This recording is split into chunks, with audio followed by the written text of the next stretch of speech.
Tiago, capítulo 1, versículos de 1 até 8. Tiago 1, de 1 a 8.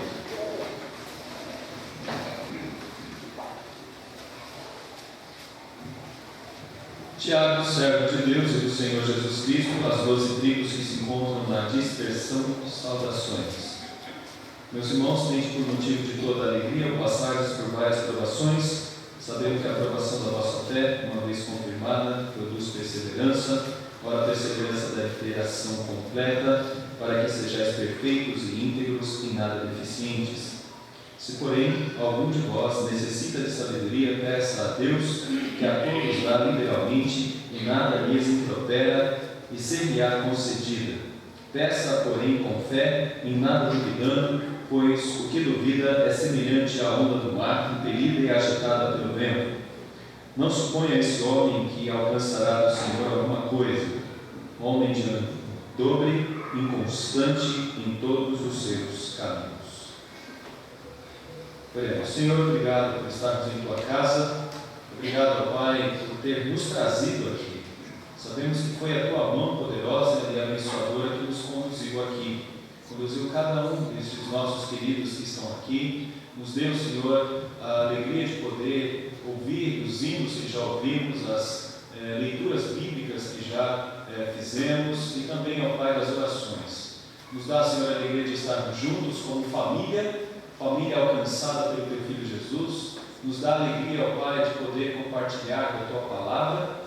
E de maneira especial também, ó Pai, utilizamos esse momento para interceder e pedir por todos os que se encontram, Senhor, no nosso boletim, nomes que relacionados ali, numerados ali, demonstra pessoas enfermas, pessoas com dificuldades em várias áreas, de várias formas, e sabemos, ó Pai, o quanto isso é difícil para elas, e sentimos, ó Deus, juntamente com elas a dor, a tristeza, talvez o desemprego, os problemas vários, ó Deus, que nos atingem neste mundo, enquanto peregrinamos aqui até o momento eterno. Nós pedimos, ó Deus, que Tu venhas a consolar cada uma destas vidas, e de maneira especial, ó Pai, queremos Te agradecer também pela vida do Luizinho, ó Pai, que já se encontra recuperado em casa, mas também mencionar outros nomes que nos vieram hoje, ó Pai, nomes de pessoas que passam por dificuldades, como a família do diácono Jarbas, que enfrenta o luto, ó Deus, pela perda do tio. Queremos também pedir, ó Pai, pela família Barbosa, especialmente pelo presbítero Toninho, que está no hospital, ó Deus, com suspeita de um infarto. Que Tu venhas, ó Deus, a ampará-lo ali, sustentá-lo ali, ó Pai, que Tu possas tirá-lo dali sem problemas, sem dificuldades, protegido e guardado por Ti mesmo. Abençoe, ó Pai, aquela vida, sustente, ó Deus, na graça do Teu poder, bem como também pedimos, ó Deus, pela família da nossa irmã Nadir, que passa por grandes dificuldades com a sua irmã, seu irmão. Ó Deus, ajude, ó Pai, abençoe aquela família, livre-os do mal, Senhor. Rogamos também, Senhor, pelo nosso pastor, reverendo Alceu, continue a proteger, não amará, bem como, Senhor, todos os outros nomes, e bem como outras pessoas que estão conosco, que de alguma forma, hoje mesmo ainda enfrentam alguma dor, alguma dificuldade. Possa abençoar, libertar, sendo essa a Tua vontade, porque Tu és Deus, tudo que Tu podes, ó Pai. Nós acreditamos em Ti, acreditamos na Tua proteção, acreditamos na Tua direção, e por isso, Senhor, nós pedimos, mas muito mais Te agradecemos por poder viver momentos como este aqui, que serão momentos, ó Deus, para ser lembrados em nossas vidas, e com certeza, ó Pai, que já nos faz pensar na eternidade. Nós Te agradecemos, Te louvamos, bendizemos, em nome do Teu Filho Jesus. Amém. Senhor, meus irmãos, gostaria de falar sobre provações e de como superar as provações. O texto exigiria mais tempo, mas eu gostaria de ir até o versículo 8 para tratar de dois aspectos de como se enfrentar provações. E o texto todo, do capítulo 1, são orientações para como superar e como enfrentar as provações. Eu gostaria de ficar somente em dois aspectos, e esses dois aspectos eu já posso mencionar a vocês, que seria dentro do aspecto da alegria. Nós enfrentamos provações com alegria e enfrentamos provações com oração. Dois aspectos que queremos ressaltar, segundo as orientações de Tiago nesse texto. Enfrentamos as provações com alegria e enfrentamos as provações também com oração. Gostaria de, antes de continuar a mensagem, de pedir que você agora pense em algo que está te incomodando na sua vida rotineira, algo que tem te tirado o sossego, algo que tem te preocupado. Eu gostaria que você parasse um pouquinho para pensar sobre isso. Geralmente dizem que nós devemos deixar as coisas lá fora quando chegamos aqui, mas esse é o momento de nós refletirmos talvez sobre algo que te incomoda, algo que te deixa ansioso, algo que te deixa intranquilo. Você consegue mencionar no seu coração algo assim? Tem algo que está te tirando a tranquilidade nesse momento? Algo que está te tirando o sossego? Uma aprovação? Pense nela agora. Reflita sobre ela. O que tanto te incomoda, talvez?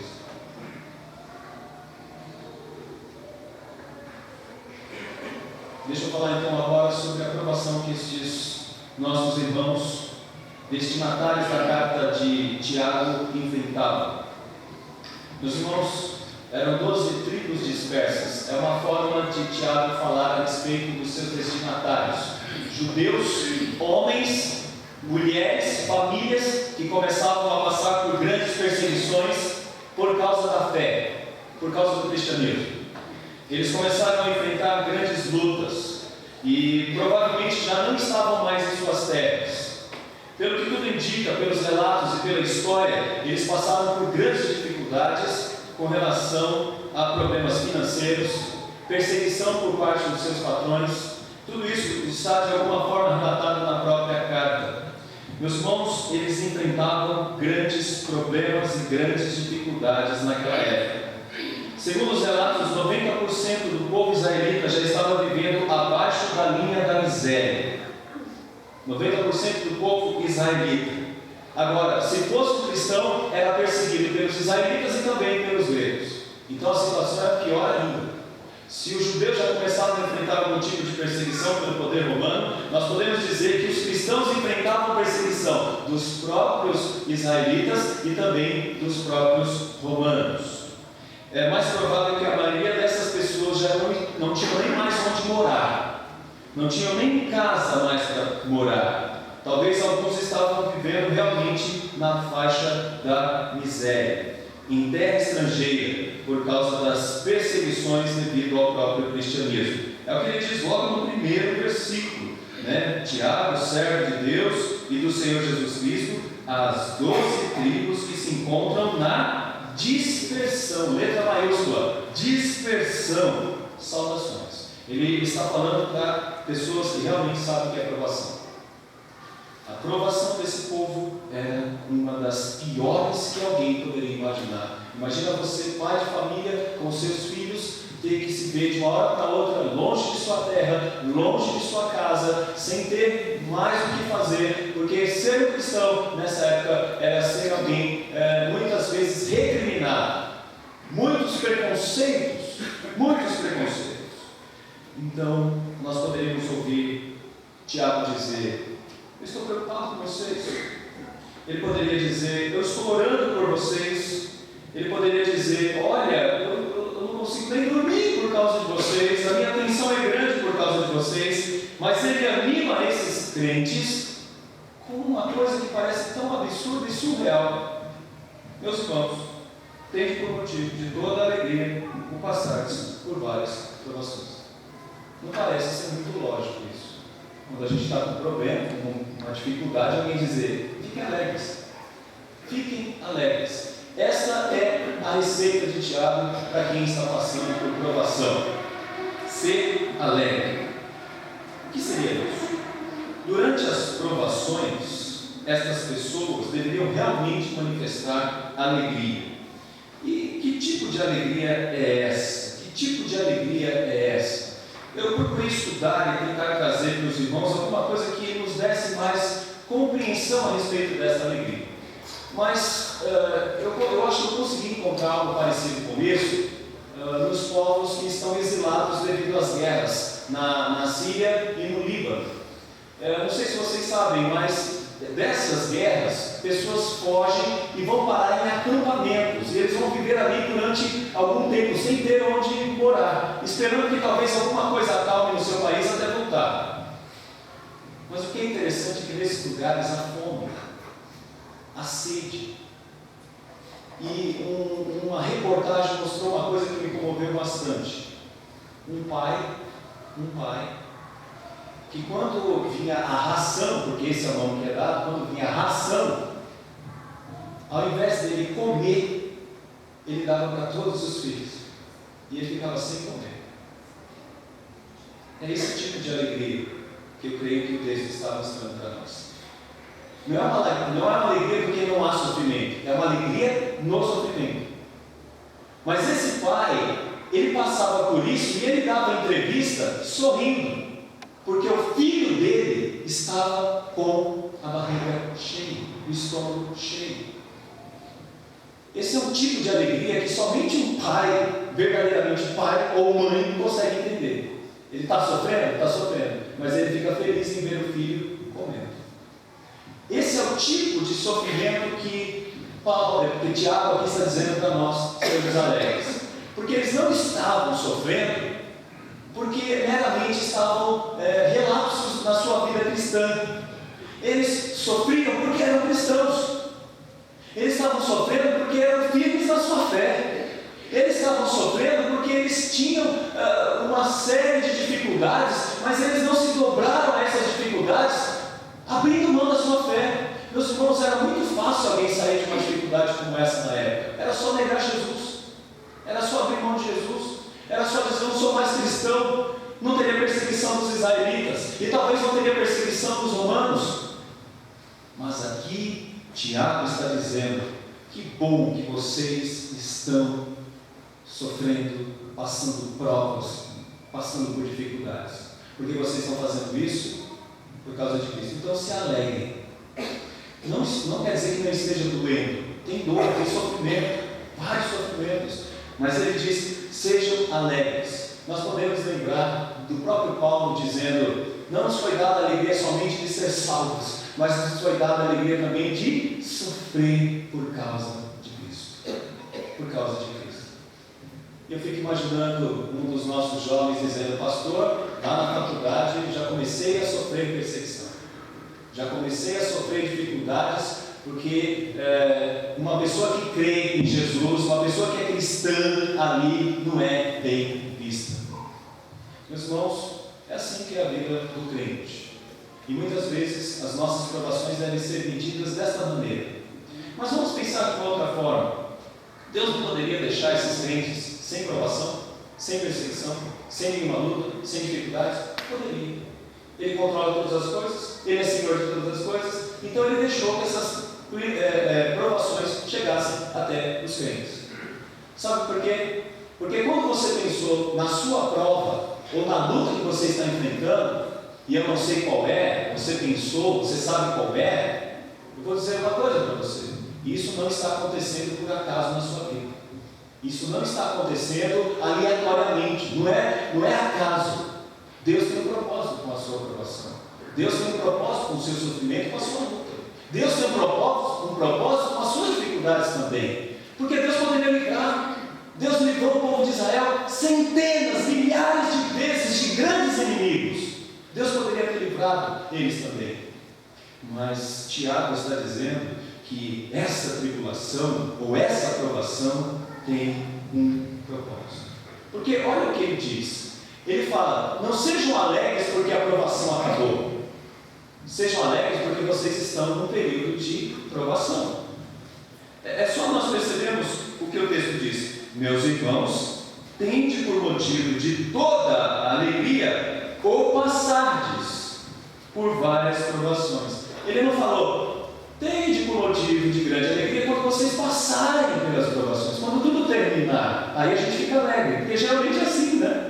Quando passa o problema, quando o problema acabou, quando o problema saiu, nós temos aquela ideia: ai, que bom. Aí você vê o semblante da pessoa, está mais alegre, está mais animado. Quando você vê que o problema acabou, você sente no rosto da pessoa, você sente alegria no rosto da pessoa. Meus irmãos, não é isso não. Ele fala que devemos ser alegres durante a dificuldade. dificuldade, meus irmãos, tende por motivo de toda alegria o passardes por várias provações. Ou seja, o que o texto quer dizer no original é que nós deveríamos ser contentes, ou os crentes deveriam ser contentes ao passar por grandes dificuldades, pelas lutas rotineiras. É durante a aprovação. Significa o seguinte, que quando a luta vem, no mínimo, nós devemos refletir sobre ela e entender que há propósito no que está acontecendo. Que há propósito no que está acontecendo. Deus está trabalhando em nós. E aí a gente pode entender algumas coisas. Por exemplo, geralmente as provações na vida do crente produzem melhorias espirituais. E é para isso que precisa. É para isso que é necessário, muitas vezes, a aprovação. Eu estou gostando muito de ler uma obra do Dr. Carson. Ele fala sobre onde está a maior igreja. E eu achei fantástica a ideia dele. A tirada dele foi uma sacada fantástica. Ele diz o seguinte: tem muitos dizendo que a verdadeira igreja está no mundo ocidental, onde há igrejas onde os bancos estão cheios e cada vez mais cheios. Aí ele faz uma pergunta: será? E eu gostei disso: será? Será? Porque ele mostrou dois tipos de igreja. Uma na Coreia do Norte, a igreja secreta da Coreia do Norte, e outra na Albânia, a igreja secreta da Albânia. E ele disse o seguinte: nesses lugares, qualquer versículo que se encontra no bolso de um cristão leva-o à prisão. Ou seja, não é encontrar uma Bíblia, não. Se revistou e encontrou lá João 3,16, vai preso. Por causa da forma de perseguir o cristianismo.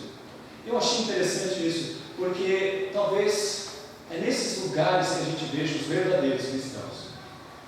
Eu fico imaginando, hipoteticamente, que isso acontecesse no Brasil. Vamos imaginar que de repente um governo se levanta e diz o seguinte: agora eu não quero mais ninguém falando de Jesus, eu não quero mais ninguém servindo a Jesus, eu não quero mais ninguém fazendo esses cultos que vocês fazem no domingo, eu não quero mais isso. Eu queria saber quantos viriam na igreja. Eu queria saber como que nós nos comportaríamos. Aliás, eu queria saber mais. Eu queria saber se esse movimento tão grande de evangélicos que temos no Brasil, se ele perduraria. Mas muito mais do que isso, eu fico me avaliando e dizendo até que ponto eu aguentaria. Mas é nas tribulações ou nas provações que nós encontramos os verdadeiros crentes. Por isso, as provas produzem melhorias espirituais. E ele relata, quando ele diz assim no versículo 3: sabendo que a provação da vossa fé, uma vez confirmada, produz perseverança. Meus irmãos, eu quero que a gente entenda a palavra prova. A palavra prova. A palavra prova aqui é aquela utilizada pelos líderes ou por aqueles que trabalham com prata. Acho que é patreiro, né? Funciona da seguinte maneira: para que a prata fique cada vez mais purificada, é necessário que muito calor seja jogado em cima dela. Então ela é colocada num recipiente especial e muito calor é jogado em cima dela. Por quê? Toda a impureza sobe.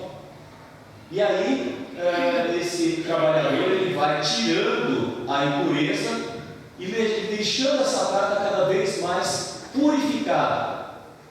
Quando ele consegue ver o rosto dele na prata, é sinal de que ela está boa, que ela já está boa. Muitas vezes as nossas provas são compreendidas dentro dessa forma de ver do próprio Tiago. É para nós nos purificarmos, ficarmos melhores, mais firmes, mais santos, perseverantes, mais prontos a servir ao Senhor. Pode perceber, quando na vida de alguns crentes tudo começa a dar certo, ele parte para ter uma vida estranha. Ora menos, lê menos, participa menos, é tudo menos. É interessante que alguns crentes, e veja bem, isso é assim, não adianta ninguém dizer que não, mas isso é assim. Quando você vê pessoas mais consagradas, é porque na maioria das vezes ela está passando por uma dificuldade maior. É assim. E que bom que isso acontece. Por isso que é motivo de alegria. Porque é assim que Deus está purificando e fazendo com que um crente seja um crente melhor espiritualmente. É assim que Deus trabalha em nós e vai fazendo de nós pessoas melhores. Não meramente pessoas, mas cristãos melhores. Meus irmãos, às vezes Deus vai permitir que a temperatura suba na nossa vida através das provações. E o que nós temos que fazer nesse momento? Nós podemos confiar em Deus e entender que Deus está no controle e Ele sabe por que eu estou passando por essa prova, Ele sabe por que as coisas estão dessa maneira, porque Ele vai conseguir encontrar na superfície da minha alma as impurezas que me deixam cada vez pior perante Ele. E aí Ele elimina todas essas impurezas e me faz estar cada vez melhor para Ele. Para Ele. Quando nós escolhemos a alegria, durante as nossas provações, saímos mais parecidos com Jesus. Quando nós escolhemos a alegria, nós vamos conseguir entender que todas essas impurezas que são retiradas de nós, nos fazem mais parecidos com o próprio Senhor Jesus. Meus irmãos, o que isso significa? Que Deus está trabalhando em você. Deus te chamou, mas Deus ainda está trabalhando em você e está te purificando para te deixar cada vez mais pronto. Pode perceber, um crente que não veio dos estudos bíblicos, um crente que deixa de participar de reunião de oração, um crente que vai deixando a sua vida cristã cada vez mais a laça vem, ele vai perdendo as forças e quando menos espera ele vai sendo atingido por uma série de influências negativas e ele vai convivendo com erros, com pecados e vai dizendo, isso é normal, não tem problema, isso é assim mesmo, as coisas são desse jeito. Meus irmãos, talvez seja necessário um câncer para essa pessoa melhorar. Desculpa dizer isso, mas talvez seja necessário um câncer para essa pessoa melhorar. Talvez seja necessário um problema financeiro grave para essa pessoa melhorar. Talvez seja necessário algum problema com um ente querido para essa pessoa melhorar. Mas sabe por quê? Porque Deus está muito mais preocupado com a tua santidade do que com a vida econômica que você tem, com as coisas que estão ao redor da sua vida. Ele está muito preocupado com a sua vida espiritual. E é por isso que Ele nos trata assim. Ele quer nos deixar prontos. Olha o que diz o versículo 3: sabendo que a aprovação da vossa fé, uma vez confirmada, produz perseverança. Ora, a perseverança deve ter ação completa, ou seja, começo, meio e fim. Deus vai fazer isso para nos deixar prontos de maneira completa, para que sejais perfeitos e íntegros e em nada deficientes. Para que sejais perfeitos e íntegros e em nada deficientes. Se algum crente, por tempo de cristianismo, acha que está bem, porque nasceu no lar cristão, acha que está bem, posso dizer para vocês que se enganam. Porque na verdade, um crente, ele vai melhorar à medida que Deus trabalha na vida dele. E eu vou dizer para vocês, por melhores que sejam os sermões, muitas vezes crentes vão aprender no dia a dia, e nos sofrimentos e nas provações. Porque algumas pessoas ouvem sermões, ouvem estudos, mas não melhoram. E aí se alguém disser, mas pastor, tem que passar pelo sofrimento, que bom. É motivo de alegria. Sabe por quê? É sinal que Deus ama. É sinal que Deus ama. Porque se Ele deixasse, aí sim seria um grande problema. Mas quando Ele passa, é sinal que Deus ama. Por isso que a primeira lição para passar pelo sofrimento é alegria. Alegria porque você tem um Deus que cuida de você, você tem um Deus que está olhando para você, e Ele está trabalhando na sua vida, Ele está trabalhando na sua história, com as coisas que você vive, com as coisas que se passam no seu dia a dia. A cada aprovação e a cada tribulação, nós podemos sair melhores crentes. E como que nós fazemos isso? Com alegria. Porque uma outra forma seria mais ou menos assim. Por exemplo, a vida é dura, eu não consigo mais viver, eu vou começar a culpar os outros. O problema disso deve ser a minha esposa. Que esposa que eu fui arrumar? Eu começo a culpar os outros. Meu marido. Aí eu começo a me estressar, eu começo a ficar revoltado com Deus, eu começo a supervalorizar as coisas e a me supervalorizar, eu começo a desconfiar de Deus, e aí eu começo a me afastar, e dessa maneira eu não estou escolhendo alegria, eu estou escolhendo tão somente uma espécie de autodesculpar ou autodesculpar constante. Meus irmãos, não é esse o melhor ponto.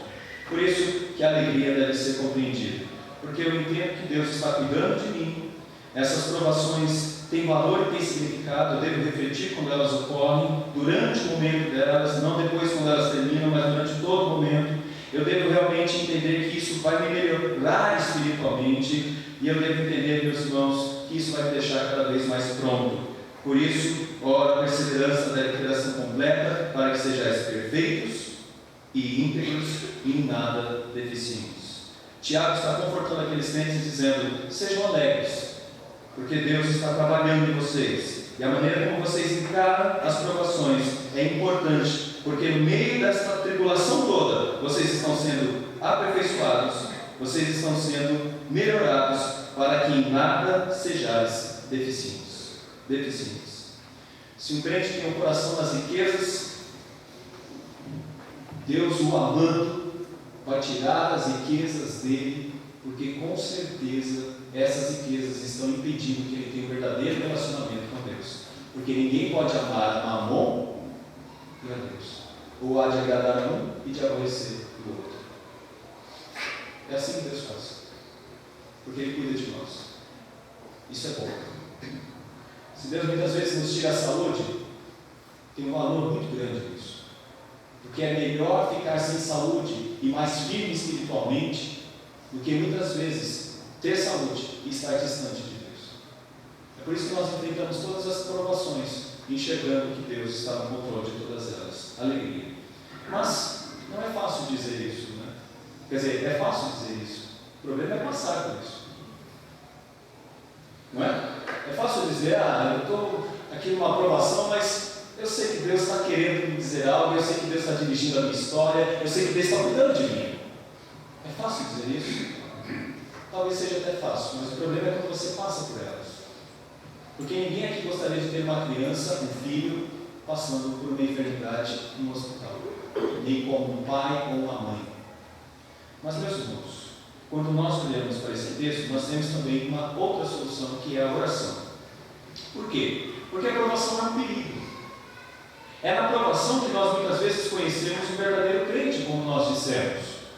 Porque eu posso encarar a aprovação com humildade, com fé, confiando em Deus, mas eu posso passar pela aprovação revoltado, brigando, nervoso, chateado e dizendo: que Deus é esse que eu sirvo e que não cuida de mim? Que Deus é esse que eu sirvo e não tem olhado para as minhas dificuldades? Porque dá a impressão nesse nosso país que quando você serve a Deus, tudo tem que acontecer maravilhosamente bem. Mas, meus irmãos, para enfrentar isso, nós precisamos orar, porque há um perigo com relação às provações. Eu vou mostrar um exemplo para vocês na leitura que eu vou fazer agora. Diz assim: reuniram-se os filisteus para pelejar contra Israel, 30.000 carros e 6.000 cavaleiros.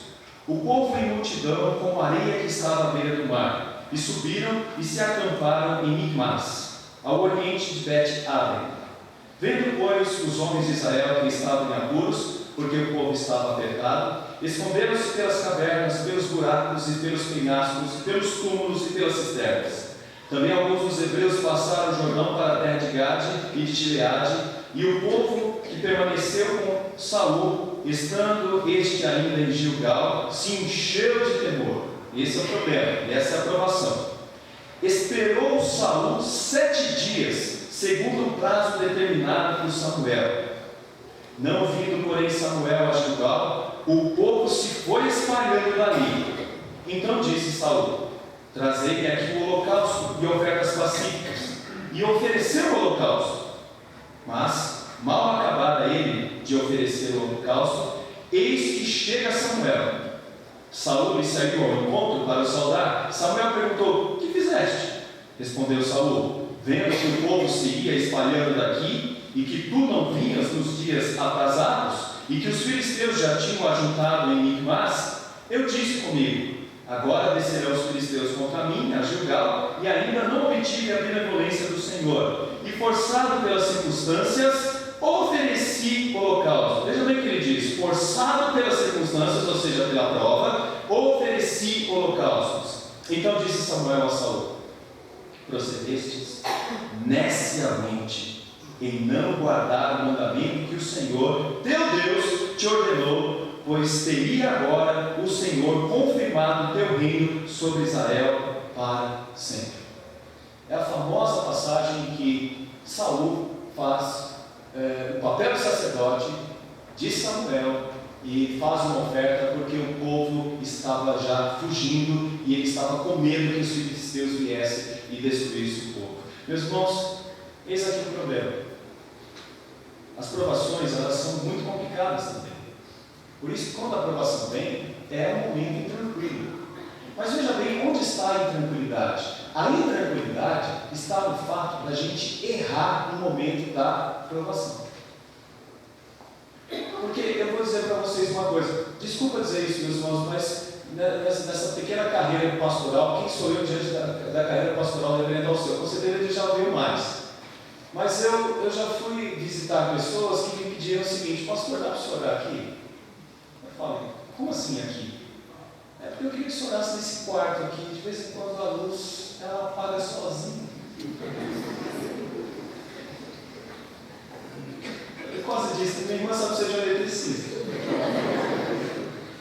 Entendeu, Garcia? Não, mas mais do que isso, eu já vi pessoas que foram procurar benzedeiras diante do problema de um filho. Olha, pastor, isso aí com certeza deveria ser quebrando. Tem uma mulher aqui, a vizinha, que ela pega o arruda e ela faz aqui um negócio. Olha, não aguentei o filho.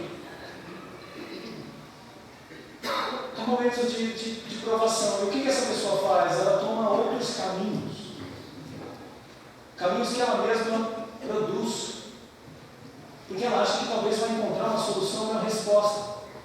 Quando ela deveria, na verdade, dobrar os joelhos e orar.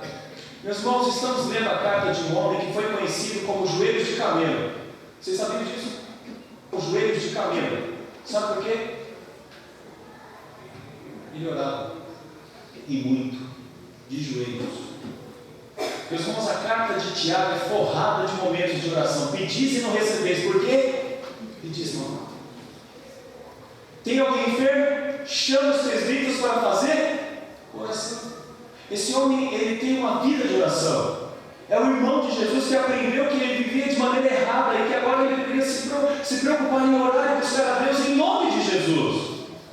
Meus irmãos, esse é o problema das provações. Geralmente nas provações nós somos tentados a agir de maneira errada. E quando isso acontece, o que devemos fazer? Devido a essa tentação que nos atinge, nós devemos pedir sabedoria a Deus. Por isso, orar é uma das outras formas de vencer a provação e de superar as provações. É por isso que ele diz: se porém algum de vós necessita de sabedoria, peça a Deus, que a todos dá deliberadamente, e em nada lhes impropera, e ser-lhe-ás concedido. Deixa eu explicar para vocês mais um detalhe. Ele termina o capítulo, o versículo 4, dizendo assim: em nada deficientes. Ele está somente continuando essa questão do deficiente. E uma coisa que faz o crente ser deficiente ou ter falhas é falta de sabedoria. Então, se nós precisamos pedir alguma coisa diante das provações, não é tão somente que a provação acabe. Você pode pedir isso. Não é errado você dizer: Senhor, está doendo. Eu não quero ver minha filha nessa situação, eu não quero ver meu marido nessa situação. Senhor, eu não quero passar por esse momento de desemprego, eu estou desempregado há tanto tempo, Senhor, isso está complicando a minha vida, está me deixando numa situação muito ruim, Senhor. Você pode pedir isso, mas muito mais do que isso, peça a Deus sabedoria para poder agir com isso. Sabe por quê? Pode aparecer um emprego muito desonesto e você seja tentado a assumir esse emprego devido às dificuldades que você está passando. Por isso que a provação é perigosa, a gente precisa enfrentá-la com oração. Pode surgir alguém fazendo uma proposta muito indecente e você é tentado a dizer: eu estou passando necessidade, o que eu vou fazer? O reverendo Alceu conta da história de um rapaz que o procurou depois de tanto tempo desempregado, e o emprego que ele queria assumir era num lugar que com certeza não era um lugar para crente. O reverendo Alceu orientou a a não fazer aquilo e ele tomou outro rumo. Mas esse é o problema. Geralmente é nesses momentos que a tentação é grande. Se nós não tivermos sabedoria, a gente começa a agir não pela compreensão da sabedoria, a gente começa a agir pelo coração, e o coração é enganoso. Ele pode nos ensinar coisas muito erradas e nos mostrar caminhos muito errados. Tome cuidado você na escola, na faculdade, no seu emprego. Tome cuidado com pessoas que te rondam, porque pode ser que essas pessoas sejam verdadeiras armadilhas nos seus momentos de dificuldade e provação. Nos seus momentos de dificuldade e provação. É por isso que precisamos de sabedoria. Uma das deficiências de um crente é a falta de sabedoria. Nós podemos querer fazer muitas coisas, mas sem sabedoria sempre será um caos. Seja até mesmo dentro da igreja. Sabedoria. Meus irmãos, Saul não soube agir com sabedoria. Ele agiu por ímpeto, pelo medo, pelo pavor. O resultado foi trágico. Por isso que nós precisamos de sabedoria. Uma deficiência em nossa vida é a falta de sabedoria, porque a sabedoria é a maneira de agir de forma correta, segundo os princípios da palavra de Deus. A sabedoria, como diz o texto, é o temor do Senhor, é buscar a Deus, saber o que Deus quer de nós, saber o que Deus quer para nós. Ele está dizendo: olha, eu sei que vocês aí estão passando por dificuldades e por lutas no meio da dispersão, mas eu posso dizer para vocês: ajam segundo a vontade de Deus. Pensem em Deus para superar os seus problemas. Pensem em Deus para superar as suas dificuldades. Meus irmãos, ele diz que se nós pedirmos sabedoria, Deus dará. Deus nos dará. Ele faz questão de dizer isso.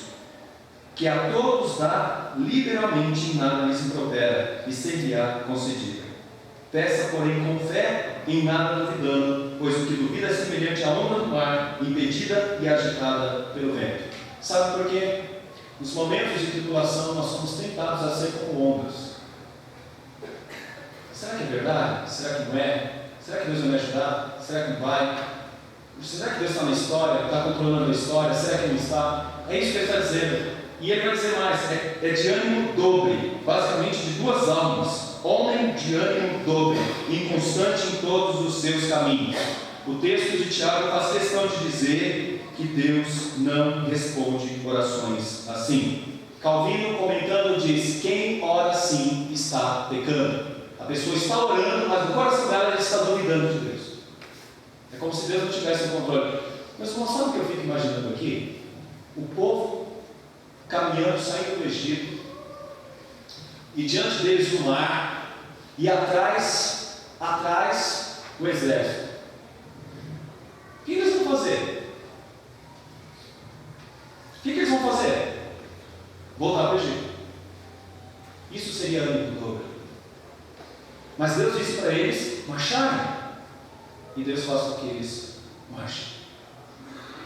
Esta é a certeza que o crente tem que ter: fé. Deus vai me dar vitória para vencer essa enfermidade. Deus vai me dar vitória para enfrentar o desemprego. Deus vai me dar vitória quando eu tiver de enfrentar todas as provações que eu tenho de enfrentar, porque Deus está comigo. Eu sei que Ele está controlando a minha história, Ele está controlando a minha vida, Ele está controlando tudo. Eu tenho que ter confiança nisso. Pedir sabedoria para lidar com fé em meio às dificuldades é uma das outras formas de se enfrentar as provações. Sabedoria. Peça a Deus para te dar sabedoria. Peça a Deus para te dar condições de interpretar bem tudo o que está acontecendo ao seu redor. Porque muitas pessoas que são crentes vão ser reconhecidas verdadeiramente como crentes, quando passarem pela tribulação. O que é que nós vamos ver? Só para ter uma ideia. Começa a passar por dificuldades. Deixa de vir à igreja. Começa a passar por lutas. Arruma desculpa que alguém causou algum mal para ele, por isso não vai fazer mais. Passa por tribulações em relação à igreja. Se eu for dar esse dízimo aqui, vai fazer falta. O ânimo dobro é esse. Deus não quer pessoas assim. Talvez é na aprovação que Deus vai começar a fazer o expurgo. O lixo começa a ser demonstrado. E se diante daquilo só encontra lixo, não tem pureza, mas só impureza, talvez Talvez seja essa uma das formas que Deus usa para fazer com que alguém não seja incluído no seu corpo ou na sua igreja. Isso para nós é muito importante, porque nós não somos aqueles que julgam, mas significa que quando nós verificamos que alguém está passando por tribulação, nós devemos fazer como aqueles ajudantes do paralítico, os 4, que foi um de um lado, outro do outro, e vamos carregar, porque o nosso critério aqui não é julgar, mas é ajudar. Mas quando a gente vê uma pessoa que vai se desanimando cada vez mais na sua fé, com o ânimo dobre, significa que é uma pessoa mais enferma e mais doente, que precisa mais da nossa atenção e do nosso cuidado. E nós precisamos nos preocupar com essas pessoas. Termino, meus irmãos, dizendo o seguinte: sejamos felizes, alegres, por tudo que Deus tem feito em nossas vidas. E não somente pelas coisas boas, até mesmo pelas dificuldades, pois elas nos fazem depender mais de Deus e de ser crentes melhores. Mas também, meus irmãos, saibamos ter sabedoria. Saibamos realmente pedir a Deus sabedoria, para que a gente possa enfrentar todas as lutas e todas as dificuldades de uma maneira que, acima de tudo, agrade a Deus e glorifique o nome de Deus. Mas aqui vai um pouco da pastoral deste domingo. Depois do acampamento, a gente vê as pessoas tão animadas, mas quando chega final de abril, já parece um certo desânimo, né? Quando a gente vê alguns crentes que fizeram a profissão de fé, naqueles primeiros momentos eles estão tão efusivos e tão alegres, mas depois de um certo tempo já começa a faltar, já começa a desanimar. É interessante que a gente não vê pessoas constantes. E para eu ser constante, eu devo ser constante quando tudo vai bem, mas também quando tudo vai mal. Porque tanto em um quanto no outro, eu sei que Deus está no controle. E as circunstâncias não me fazem ser um crente melhor. O que me faz ser um crente melhor é querer agradar mais a Deus. Senhor, me faça sábio, para em todos os momentos da minha vida ser um servo verdadeiro, íntegro, justo e sem deficiências. Que Deus nos faça assim. Amém.